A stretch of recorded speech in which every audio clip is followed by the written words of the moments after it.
Today I am going to talk on inflectional and derivational morphology. What is morphology, would you say? Morphology is the study of the internal structure of a word.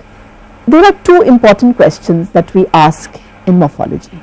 How do we identify the parts of a word, and how do the words or the parts of the word combine with each other?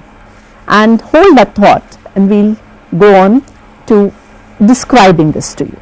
Take words like whenever, helps, younger and brothers, homework.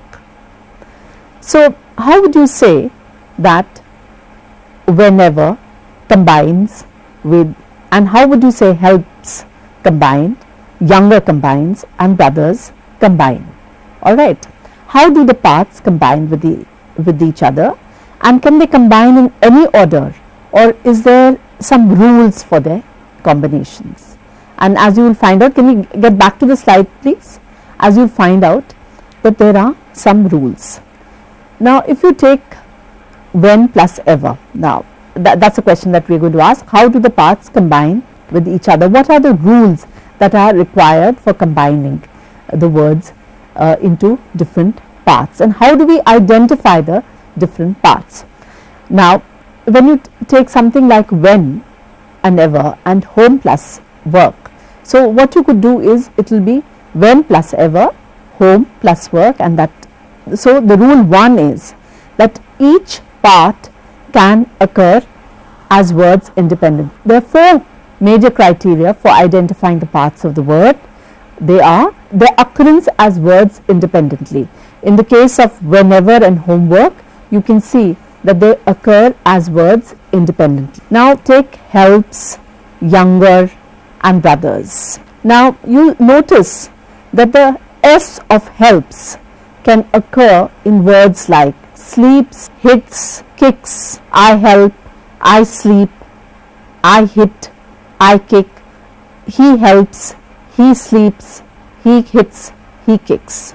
Similarly, if you have something like younger, it can occur in older, it can occur in taller, sweeter, longer.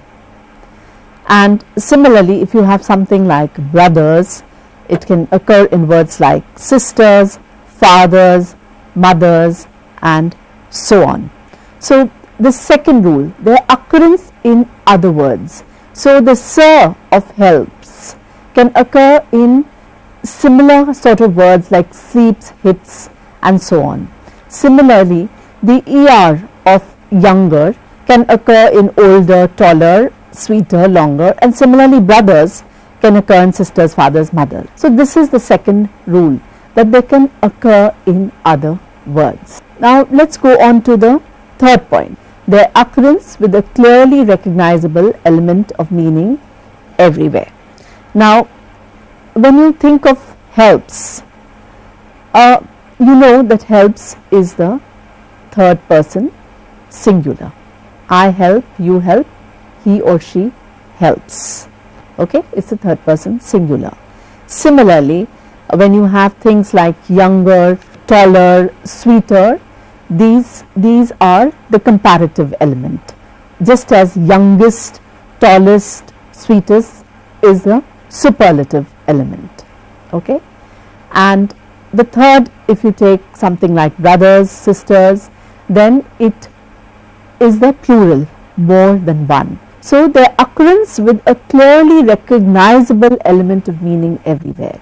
So in one case is this third person singular subject verb agreement, in the case of helps, hits, and the case of younger it is the comparative element, in the case of brothers it is the plural formation. Then the fourth consideration, their occurrence with the same grammatical function. So this in a sense overlaps with the C, the third point, with the meaning function. For example, the S of helps is easier to describe in terms of a grammatical function. You know, I help, you help, he helps. It performs the grammatical function of agreement. So these are the 4 major criteria for identifying parts of a word, that they occur as words independently, as in the case of whenever. Their occurrence is in other words, as in the case of younger or helps, which occur in hits, sleeps, or younger, which occurs in taller, sweeter, or if you have something like brothers, which will also occur in sisters. Then their occurrence with in words with clearly recognizable element of meaning everywhere, and I just described that to you as well in terms of more than one where plural is concerned, the comparative where younger is concerned, and then the last point, they perform a particular grammatical function everywhere, their occurrence with the same grammatical function as I talked about the subject verb agreement. We have already talked of the morpheme, which is the smallest meaningful unit of a language which is grammatically relevant. So, if you look at brothers, the S, the brother you know is relevant, because you know that brother is means has a particular meaning, but the S also you have realized is grammatically relevant in terms of that it indicates more than one, and it also has a meaning function. The S is as important, it is also a morpheme just as brother is a morpheme. Alright. Now, the difference is between a free morpheme and a bound morpheme. Brother is a morpheme which can occur independently as a word. Alright. But the S cannot occur independently as a word. So, those words which cannot, or those parts, those morphemes which cannot occur by themselves as words, but must be bound to a free morpheme are known as bound. Is that clear? So, those words which, or those morphemes which cannot occur by themselves as words, but which can be bound to a free morpheme to make sense are known as bound morpheme. So, in helps S will be the bound morpheme, while help will be the free morpheme, and in younger, young would be the bound morpheme, while ER would be the free morpheme.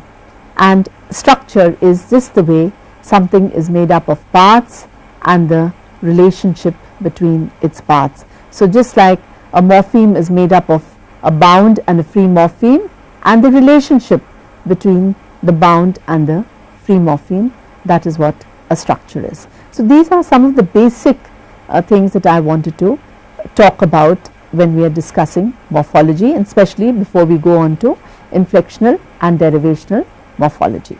Affix is basically a bound morpheme which is attached to the beginning or to the end of a stem. It is a bound morpheme which can be attached to the beginning or the end of a stem. So, if you have something like unacceptable, so the able would be attached to the end of the stem accept. Prefix is a bound morpheme which is attached to the beginning of a stem. So, un is the prefix. And if you take the same word unacceptable, so what would be the suffix? It would be able. Unacceptable, able would be the suffix. So, what is a suffix? A bound morpheme which is attached to the end of a stem. The stem is the element consisting of a free morpheme and one or more than one bound morpheme to which an affix is attached. Now, if you take the word accept, alright, now that is a stem as well as it is a root. We will come to root later. You can have acceptable. The stem is accept and able is the suffix. Now, when you are attaching un to acceptable, then what you have is acceptable is the stem and un is the prefix. Okay. And in this word unacceptable, the root would be accept. So, the element consisting of a free morpheme. So, the free morpheme is accept, and one or more than one bound morpheme. So, when you wanted to attach un, then acceptable also becomes the stem to which an affix is attached. The root is the element consisting of a single free morpheme to which affixes are attached. So, root in the case of unacceptable would always be accept, and then you have compound root which has two or more free morphemes to which affixes are added, and you have the simple word which is a word which consists of a single free morpheme. And then you have the complex word which is a word consisting of a free morpheme and one or more bound morpheme, just like unacceptable, and a compound word which is a word consisting of two or more free morphemes, just like whenever, all right, or homework. So, that would be a compound word. Inflectional affix. It creates grammatical forms of words in accordance with some rules of grammar. If you have a sentence like Ram and book, would you say this is a grammatical sentence? No, it is not a grammatical sentence. So, what do you need to add here? You need to add an apostrophe s, you need a possessive. So, you have Ram's book, right. So, what did you do? In order for it to make grammatical sense, you had to have a certain morpheme attached here, okay. It was the possessive case that you had to attach here. Then the dash were playing in the field. What can occur here? Only a plural word can appear here. It could be the boys were playing in the field, the children were playing in the field. It has to be something in the plural. So, a plural is necessary to make sense in this sentence. In other words, what inflectional morphology is all about is, it is governed by grammatical rules, grammatical forms of words in accordance with some grammatical rules. So, what would be the inflectional affixes here? It would be the possessive s, the apostrophe s, it would be the boys were playing in the field, it would be the plural formation. So, in fact, the inflectional affixes where the nouns are concerned are the possessive case as well as the plural, more than one. Now, where derivational affixes are concerned, they create new words and enlarge the lexical choice available to the user. So, they are quite different. They basically just create new words and enlarge the lexical choice which is available to the learner. So, if you have something like child, all right, you can have childish, you can have childlike, which is just giving you more choices of adjectives, okay. So, this is the difference, one of the differences between inflectional affixes and derivational affixes. So, ish, childish, the ish part becomes the derivational affix, and childlike, the like part becomes a derivational affix in comparison to the grammatical. Now, you can have a childlike person, childish person, it does not matter. There is no grammatical rule which is binding the person and childish or childlike. There is no grammatical reason. It is the lexical choice which is being given to the user of the language to create a larger repertoire, create a larger vocabulary. Now, words with inflectional affixes are regarded as grammatical forms of the stem words and are not listed separately from it in the dictionary. So, something like brothers or the apostrophe s will not be listed separately in the dictionary. So, actually morphology in a sense has a lot to do with dictionaries, and derivational affixes are regarded as independent words and are listed in the dictionary separately from the stem word. The stem word is child, for instance, and childlike and childish will be listed separately in the dictionary. But in the case of boys, boys will not be listed separately in the dictionary. It will be part, it will come under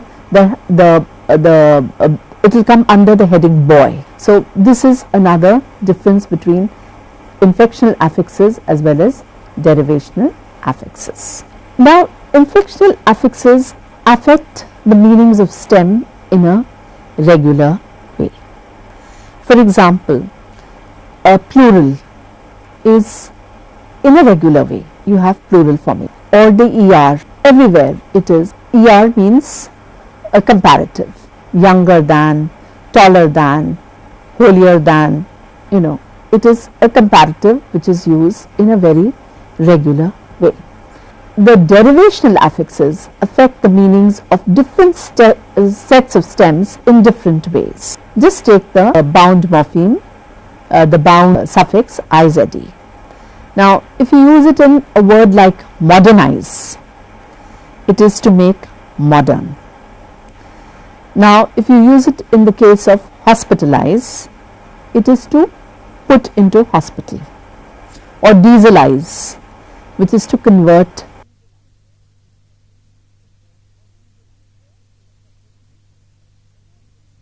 from petrol to diesel. So in all cases izd has a different meaning. It is not a regular meaning. Modernize, it is to make modern, hospitalize is to put into hospital, but in the case of plural it is always more than one. In the case of est or er in terms of younger, older, smaller, it is always the comparative element. So in other words, inflectional affixes are predictable, while derivational affixes are unpredictable. It never changes the part of speech of the stem and may change the part of speech of the stem. For instance, boy, boys, both are nouns.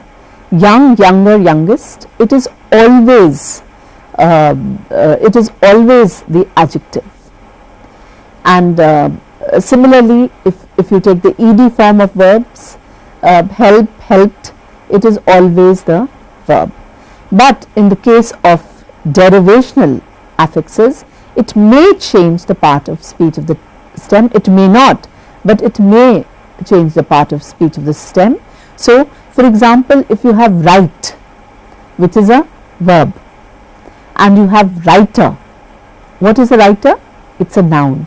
So a derivational affix may change the part of speech of the stem. So it affects the meaning of stems in a regular way, plural or est, er, and in the case of derivational affixes affects the meaning of different sets of stems in different ways, and I gave the example of izd.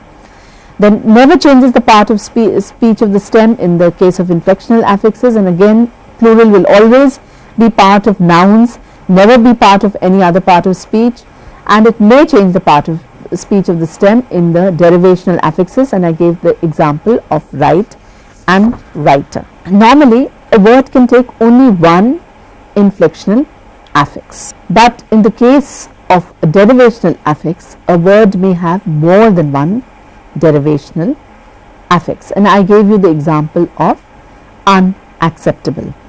It can take more than one derivational affix, but in the case of inflectional affixes, a word can take only one inflectional affix. And again, if you take childishness, childish and ness, both are derivational affixes. So you can have more than one derivational affix.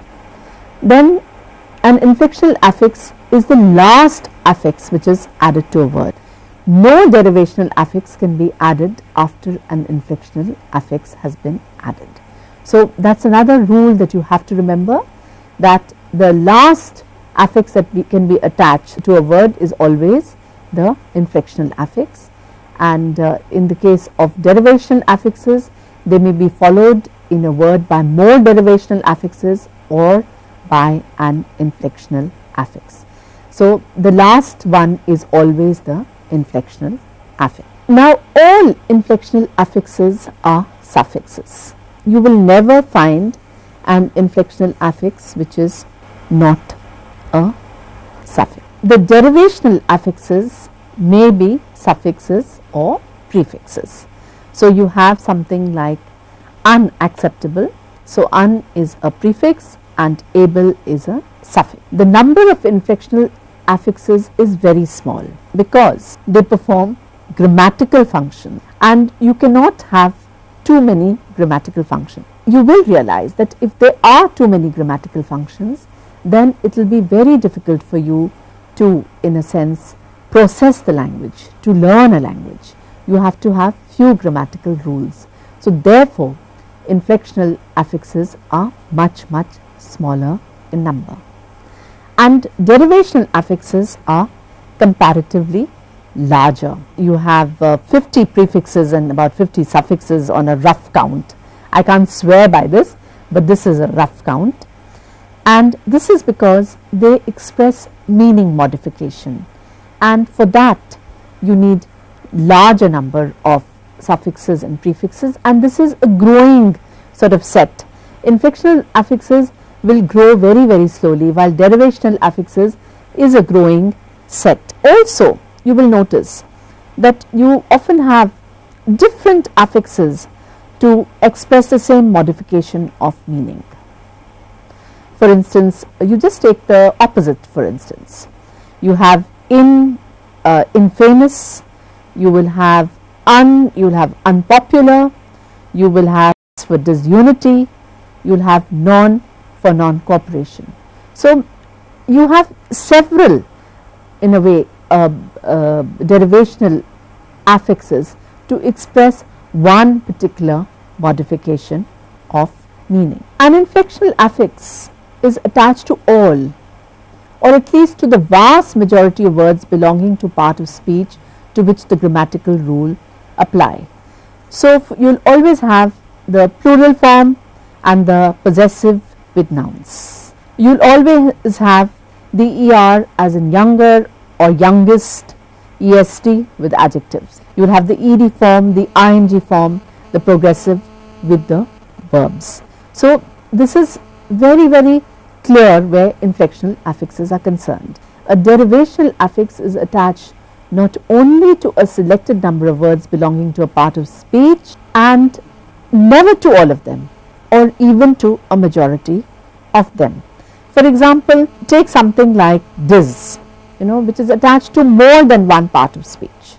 So, you will have something like disloyal. Loyal is an adjective, so dis is attached to loyal. Dis is also attached to a noun like disorder, and dis can also be attached to a verb, disobey. And the other part of this definition is that it is attached to only a selected number of words belonging to a part of speech, never to all of them, or even to a majority of them. ER is attached to verbs, but not to all the verbs. So, you will have dancer, you will have player, you will have worker, but you cannot have cheater, stealer, expressor, and so on. So, it cannot be attached to all of them. So, that is another very important point that you need to remember. A given inflectional affix is attached only to words belonging to a particular part of speech. Hence, inflectional affixes can be classified on the basis of the part of speech of the stem. So, for example, you can always have the adjective and the ER attached to it, but the same derivational affix may be added to words belonging to different parts of speech. Hence, derivational affixes cannot be classified on the basis of the part of speech of the stem. So, I have given you IZD for example, and modernize, which is an adjective, and hospitalize, which is a hospital is a noun.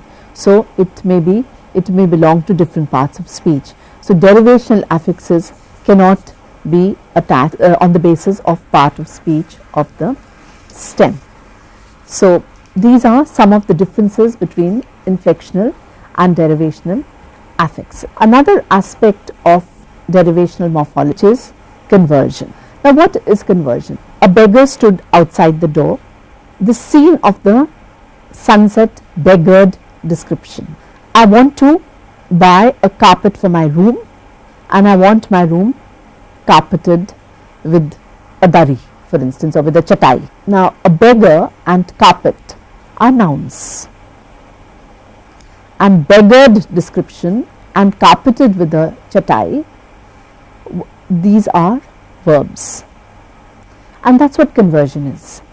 Conversion is a process by which a new word is created by the addition, without the addition of an affix. All right. So what we see is the base form does not undergo any change, and yet a new word is converted. Now we say that there are similarities between derivation and conversion. In fact, we say that conversion is a part of derivational morphology. Now why do we say that? And that is what I am going to try and build an argument for. Now conversion, like derivation, creates new words. You know, you have beggared, carpeted with a dari, which enlarges the lexical choice for the user. All right. So this is a process. He elbowed me out of the room, for instance, or he shouldered all the responsibility. Now elbow is, you know, a part of the body, and shoulder is also part of the body, but to elbow somebody out is, you know, it's like to push somebody out, to shoulder responsibility. So these are interesting lexical choices that are given to you, and this is what derivational morphology does, and this is what conversion also does. So this is the similarity. Now such words such as elbowed would be listed separately in the dictionary, just like in derivational morphology words like childish are listed separately from their stem. So words like elbowed, or the city was policed by the army, policed in this sense would be listed separately in the dictionary. So this is another point which shows that it is close to derivational morphology. Then the third point is that whenever a word is converted from one part of speech to another, it undergoes changes, but the change need not always be regular. All right. For example, if you take something like carpet, carpet is to cover, right, to cover an area, and police is to control a place the way the police does. Okay, so the meaning is very different, and you will see the difference with inflectional morphology, where plural is always more than one. So this is another difference. And then the next point is conversion means a change in the grammatical category of the word. So you will always have carpet, which is a noun, and carpeted, which is a verb. Or you will have people, the place was peopled with by pygmies, the island was peopled by pygmies, and people is always a noun and a sort of collective noun, and here it is a verb. And this is also the behavior of a derivational affix. Not always, a derivational affix sometimes retains the grammatical category, but it often changes the grammatical category as well. So this is another similarity, a partial similarity with derivational morphology. Okay, and then like derivation, a word which is derived by conversion can take the inflection of the word that has been derived.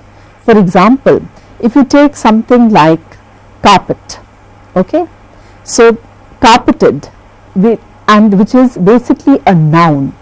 When it becomes a verb, like I want my house carpeted with a dari, for instance, then it takes the entire paradigm of the verb.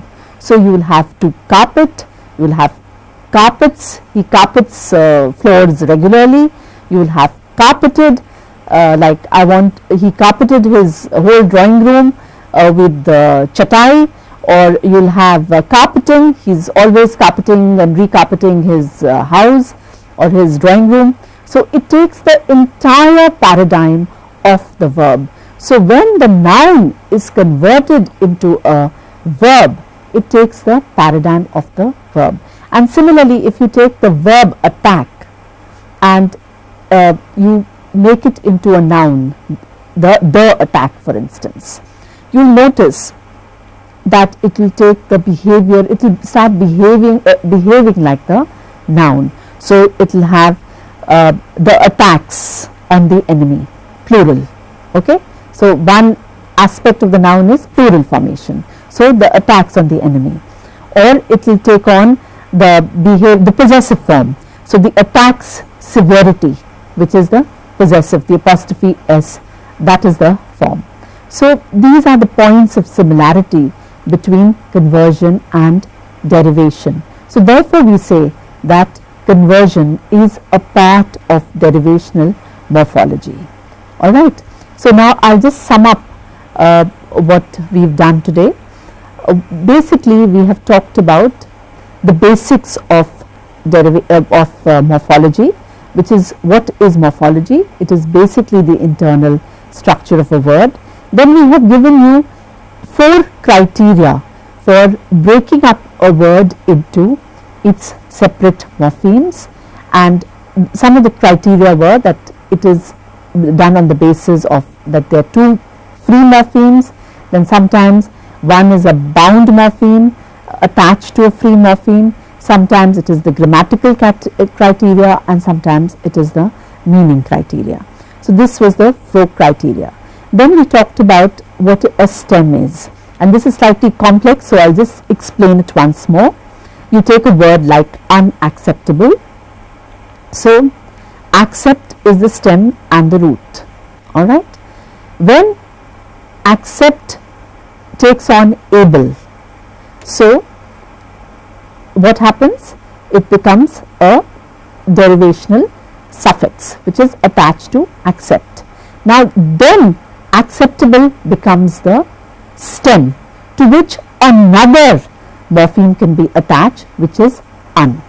So in other words, the root is always accept, okay, which is a totally free morpheme. But when you attach a suffix like able or even a prefix, but in this case a suffix, then it becomes a stem to which another suffix or prefix can be attached. So acceptable is then the stem to which un can be attached. Okay, I hope this is clear to you.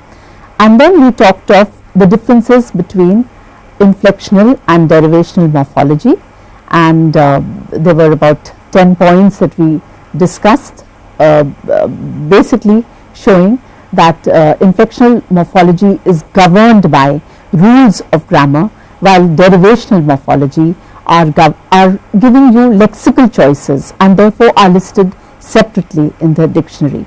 And then we talked about conversion, which is actually, though it is treated separately, but which is actually part of derivational morphology, because it has several facets, several items which are very similar to derivational morphology.